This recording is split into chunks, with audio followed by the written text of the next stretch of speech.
Prof, dalam konteks Malaysia, kita dua orang Sabah. So, bukan Malaysia lah tu kan. I mean, dalam konteks Malaysia, we are Malaysian, but we are Tapi Sabahan. Sabah lain sikit dari We are Sabahan first. We are Sabahan first. Dalam konteks ni, di Sabah, kita jarang ada satu macam situasi yang freedom of speech dan menjaga kehormatan kaum menjadi satu polemik. Tapi di Semenanjung ni dia agak membara. Api itu bukan lagi membara, dia macam tuang minyak tanah. Meletup. So bagaimana kita dalam menjadi semua rakyat Malaysia mengimbangi freedom of speech, freedom of expression dan juga mungkin menjaga sensitivity antara kaum? Ya. Yang pertamanya, Sabah dan Sarawak tak lama lagi lah.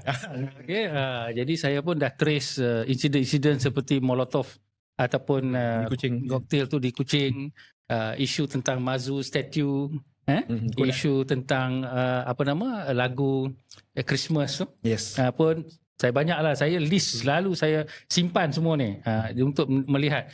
Jadi saya selalu kata bahawa Sabah dengan Sarawak ni mendapat keharmonian secara organik dan juga accidental lah. Tetapi kalau tidak dibuatkan apa yang kita katakan satu kaedah civilizational discourse di sekolah dan juga di universiti, dan kalau boleh Sabah dengan Sarawak buat universiti sendirilah, supaya dia boleh kontrol. Bukan jangan asyik buat engineer dengan arkitek, dia dah boleh sepah dah benda-benda ni. Tetapi orang berfikir ni tak ada. Kan? Jadi boleh kita ajak profesor daripada luar negeri, jangan orang-orang kita saja daripada Semenanjung, kalau boleh tak payahlah kan. Jadi di situ kita lihat bahawa perkara ini adalah sesuatu yang akan berlaku, sebab kita tengok demografi lah. Kalau demografi orang Islam tu beranak banyak, jadi dia akan menjadi satu kuasa yang dominan lah. Dan juga kita tengok dari sudut internet, YouTube, kalau macam Zakir Naik tu tak dibenarkan datang, dan memang patut pun, tetapi dia punya YouTube masih lagi datang. Dan juga ada juga banyak pelajar-pelajar siswazah yang belajar di Semenanjung yang akan terpengaruh dengan apa yang dikatakan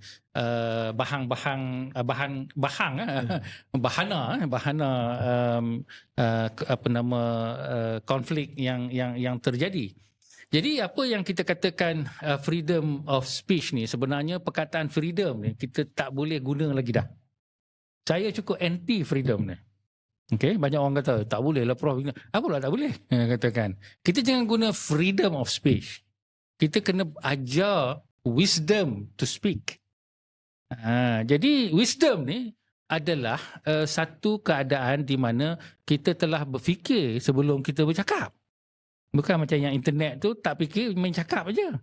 Tak ada tengok ni, tak ada tengok tu, dia terus mencakap. Jadi nak adakan budaya sebegini, kita kena start daripada sekolah. Okay, kita kena cakap di dalam sermon ataupun khutbah. Kata kalau kita bercakap macam dalam kitab Ihya Ulumuddin, bencana lisan, dikatakan dalam chapter tu, lidah kamu boleh membawa kamu ke neraka. Jadi maknanya walaupun you sembahyang ke, you pergi haji ke, tapi kalau lidah kamu, sebab lidah itu cerminan kepada roh kamu. Jadi kalau kamu benci, hatred, nampak macam sembahyang hebat dan sebagainya, tapi dalam tu macam mana? Jadi dia diluahkan pada lidah, dan orang Melayu pun ada kata-kata dia, terlajak perahu boleh diundur, terlajak kata badan binasa dan sebagainya.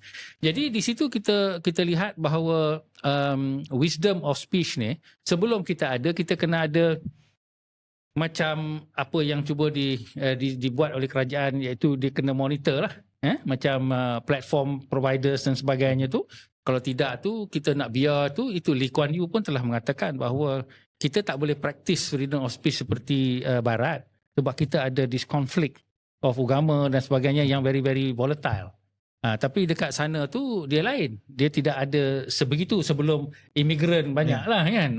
Dulu dia macam homogeneous sikit, orang Kristian dan sebagainya. Dan juga freedom of speech ni saya selalu kata dia hasilkan oleh ahli falsafah yang sebelum tu tak ada social media. Jadi dia tak kalau dia tengok social media dia pun tergamam juga. Mungkin dia pun tak berani nak kata freedom of speech. Dan last kali kurikulum pembelajaran di sana banyak tidak macam kita yang banyak matematik, sains dan sebagainya, dan mereka banyak kepada aspek sosial dan juga constitution rights of the individual. Semua tu diajar dengan mana kita ada ajar tentang constitution kita, perlembagaan, tak ada satu sen pun tak ada. Dekat universiti pun tak belajar, tambahkan lagi dekat bawah. Tapi dekat Amerika dia belajar dia punya civil liberties dia, civil rights dia, itu dia punya hak dia yang paling-paling penting, yang mana this is the dignity of the individual. Kita katakan maruah seseorang manusia tu adalah bergantung kepada constitution. Kita pula bagi maruah tu kepada agama. Masalah dengan agama ni, dia suka bermusuh. Kan? Dia suka musuh. Kalau apa-apa sikit dia musuh. Isu alkohol ke, isu konsert dia jadi musuh. Dia tak nak bincang pun. Dia kata tak boleh, habis. Lepas tu itu dia jadi musuh lah. Belum pun kita nak cakap apa-apa, dia dah jadi satu pertelingkahan. So itu bergantung kepada pendidikan formal, iaitu education kita nak kena rombak, education universiti kena rombak, kurikulum madrasah dan sebagainya perlu kita introduce subjek seperti world civilization.